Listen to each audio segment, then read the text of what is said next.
Para entender melhor os objetivos e com quais países, né, o Brasil pode ter resultados após essa viagem, conversamos com Urian Fancelli, mestre em Relações Internacionais. Professor, boa tarde. Boa tarde, Felipe. Professor, tem um espírito, claro, colaborativo do Brasil com Cuba. Lula era amigo de Fidel Castro, mas há uma realidade. Fechada a embaixada ou não há 7 anos, Cuba deve 2.600 para o Brasil.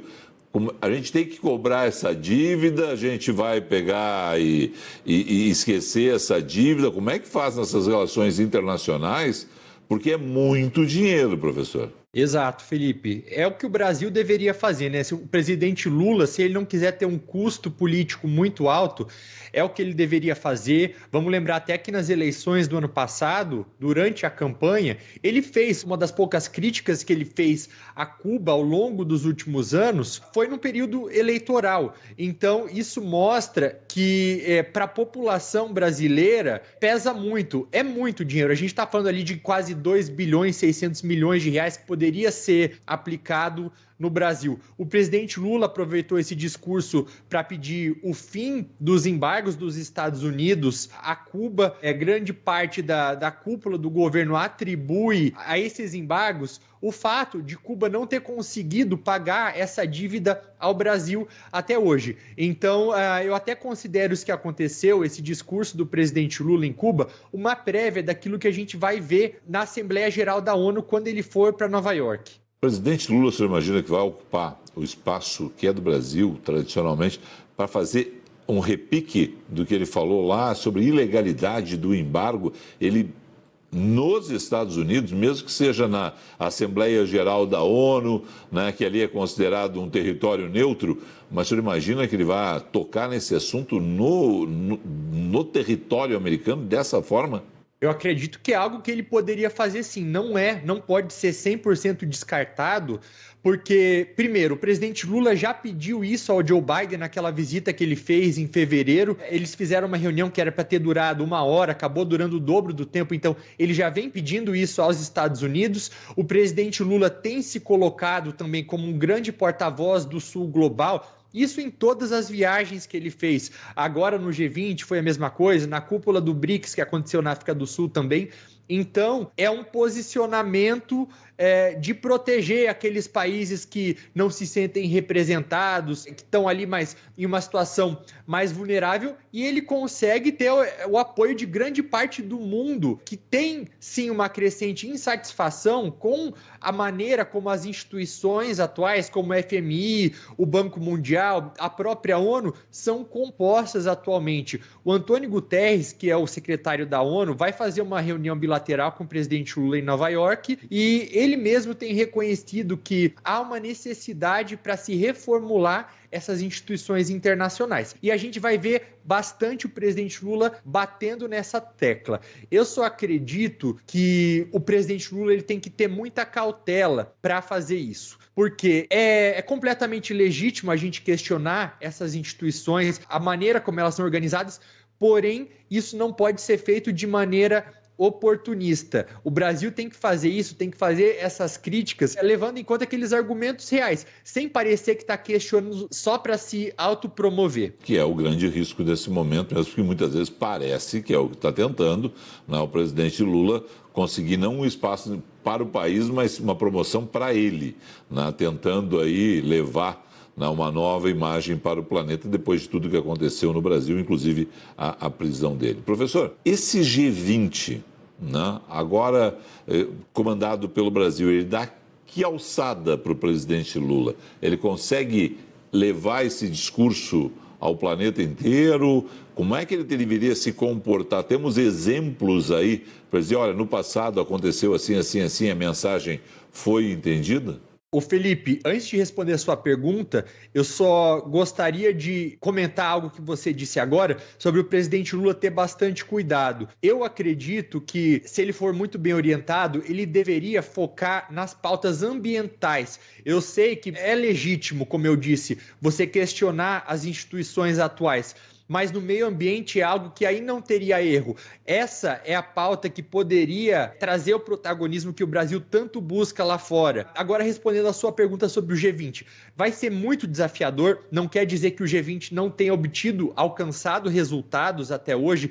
Ele foi criado lá no final da década de 90 para tentar lidar com uma crise financeira asiática que surgiu na época. Em 2008, 2009, quando houve aquela outra crise internacional, o G20 conseguiu se reunir para lidar com essa crise também e funcionou muito bem. E depois, em outras ocasiões também, foi uma reunião do G20 em que o presidente Barack Obama, em 2016, e o Xi Jinping, da China, divulgaram que os dois países, que são os dois maiores poluidores do planeta, participariam do Acordo de Paris. Então, ele conseguiu resultados. Acontece que o contexto atual de uma guerra, não só entre Rússia e Ucrânia, mas existe uma guerra ideológica entre Estados Unidos e China, e isso dividiu muito o bloco. Então, o presidente Lula vai encontrar um bloco bastante separado, bastante polarizado, sendo que as duas maiores economias do mundo fazem parte dele, Estados Unidos e China. O G20 talvez seja aí o principal palco de encontro desses dois países. Então ele vai ter que dosar bastante para não tomar só o lado de um. E o que a gente tem visto até agora é o presidente tomando um lado muito mais da China, muito mais anti-ocidente do que dos Estados Unidos. Então é muito importante dosar para encontrar um equilíbrio, não se esquecendo jamais que, se por um lado a China é o maior parceiro comercial do Brasil, por outro, a gente tem países da União Europeia que são os países que mais investem diretamente no Brasil. A gente está falando de fechar um acordo de cooperação de livre comércio com a União Europeia. Então, a gente precisa de um pragmatismo e menos ideologia. Bom, essa questão da ideologia e da força da China a gente vê presente nesse encontro. A gente tem tratado como G77 mais China, mas na verdade são mais de 100 países, né, que estão nesse grupo.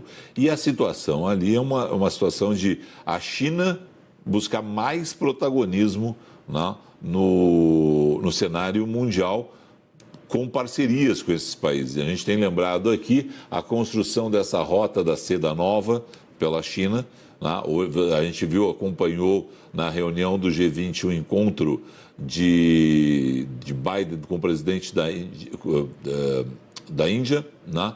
E ali a economia norte-americana injetando recursos para exatamente fazer um caminho, né, de ferrovias entre Índia, África, né, indo para a Europa. Então você tem toda uma situação de disputa, inclusive no auxílio internacional, de um lado os Estados Unidos, de outro lado a China, para se manter presentes, né, nessas várias outras economias, injetando dinheiro, injetando recursos, um construindo a rota da seda, outro dando essa opção, né, para se chegar à Europa através da África. Quer dizer, é uma disputa ferrenha de americanos e chineses, né, professor? Exato. E a China, ela tem também adorado esses questionamentos que têm sido levantados por esse sul global em relação à ordem mundial. E esse sentimento, e as pessoas não param muito para pensar sobre isso, mas os países do Sul, eles sentem que foram abandonados, e é algo que começou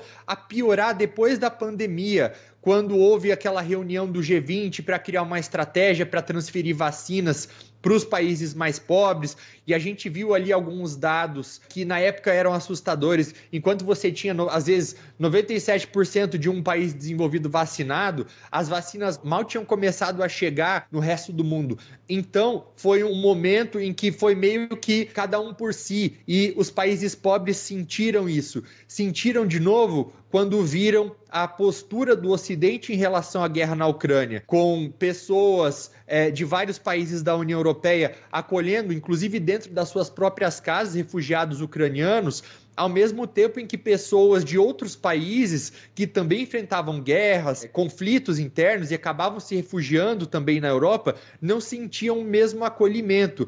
Então, isso tudo, ele fez um caldeirão para esse sul global começar a questionar como ele tem sido tratado até agora. Isso não significa que a China também seja a grande alternativa, a grande saída. A China, ela não é uma democracia, não tem uma imprensa livre, direitos humanos são constantemente desrespeitados lá. Então, a gente tem que pensar de maneira independente até que ponto vale nós sairmos, talvez, enquanto o Sul, não estou dizendo só Brasil, mas saímos das sombras desses países ocidentais e irmos para baixo também de um outro país que talvez não vai ser também a solução para todos os nossos problemas. Essa disputa a gente tem que saber, né, onde a gente consegue ganhar com ela. Não adianta a gente pegar e perder duplamente quando se envolve com um lado só.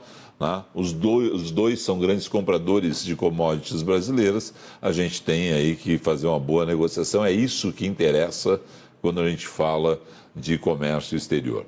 Professor, deixa eu lhe perguntar algo que seja relevante a respeito da passagem do presidente Lula por Cuba, né? Porque eu gostaria de avançar com o senhor ainda na questão da ida dele para os Estados Unidos e mais da expectativa do discurso na Assembleia Geral da ONU. Algum ponto mais a respeito da passagem dele pelo G77 mais China? Eu acredito que o simbolismo disso tenha sido muito maior do que qualquer acordo, qualquer frase de impacto que tenha sido dita, que mostra uma aproximação histórica do PT. O PT, na minha visão, ele tem esses laços todos com Cuba, com Fidel Castro, que o Lula conheceu na Nicarágua na década de 80, se queimou muito politicamente, deu muito argumento para a oposição ao longo dos últimos de sempre, por conta dessa aproximação com ditaduras, e essa reaproximação com Cuba, depois de tudo que o presidente Lula já sofreu com isso, de gasto político, é um recado muito forte para a base raiz do PT, aquela base mais ideológica. Talvez indo já para os Estados Unidos,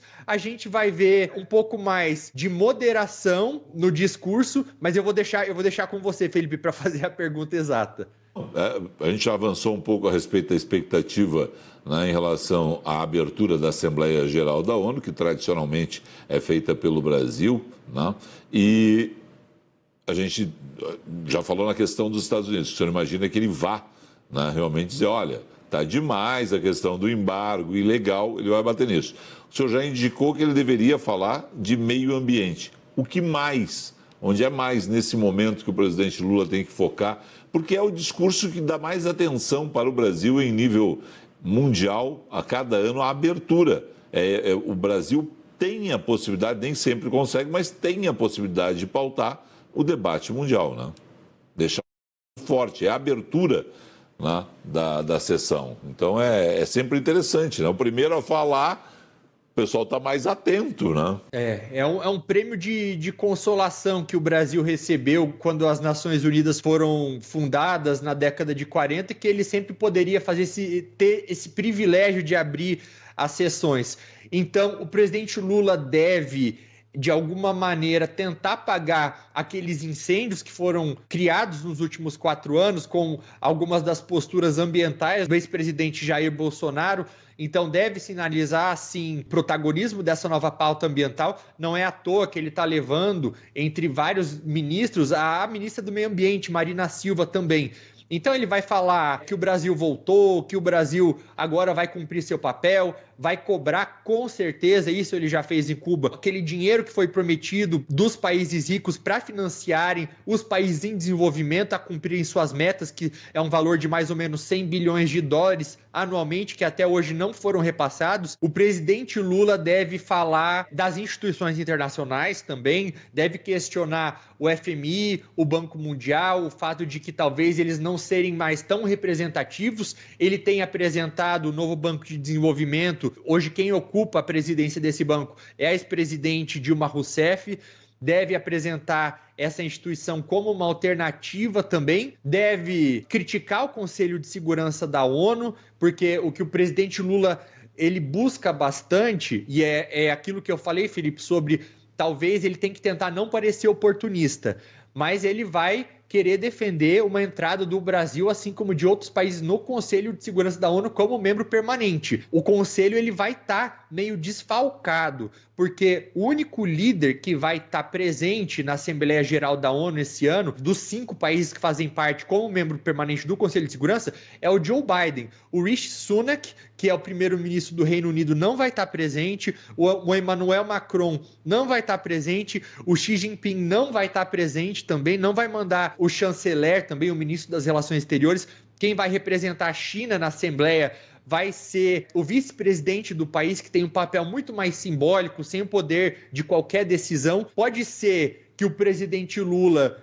fale alguma coisa referente à guerra na Ucrânia. O Volodymyr Zelensky vai estar presente na Assembleia Geral também. Pode ser que o Zelensky também apareça de frente ali com o próprio Conselho de Segurança da ONU, o que vai colocar o Zelensky frente a frente com o ministro de Relações Exteriores da Rússia, caso isso aconteça. E existe uma expectativa que talvez haja um encontro finalmente, né, depois de tudo aquilo que aconteceu no G7, do desencontro, mas que haja um encontro bilateral do presidente Lula com Volodymyr Zelensky. Aconteceu há 2 dias uma ligação do Dmytro Kuleba, que é o ministro das Relações Exteriores da Ucrânia, com o ministro das Relações Exteriores do Brasil. Se isso for para frente, eu vejo essa ligação como talvez uma maneira de abrir caminho, né, para você tirar ali um pouco das tensões existentes entre Brasil e Ucrânia.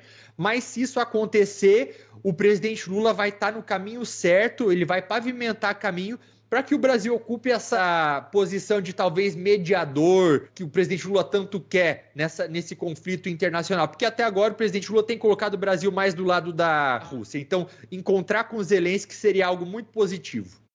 Bom, professor, vamos aguardar os desdobramentos dos próximos dias. Quero agradecer ao senhor. Até a próxima. Até a próxima. Desculpa que eu falei demais. Não, super tranquilo. Tá tudo. Obrigado e até a próxima. Tchau. Até.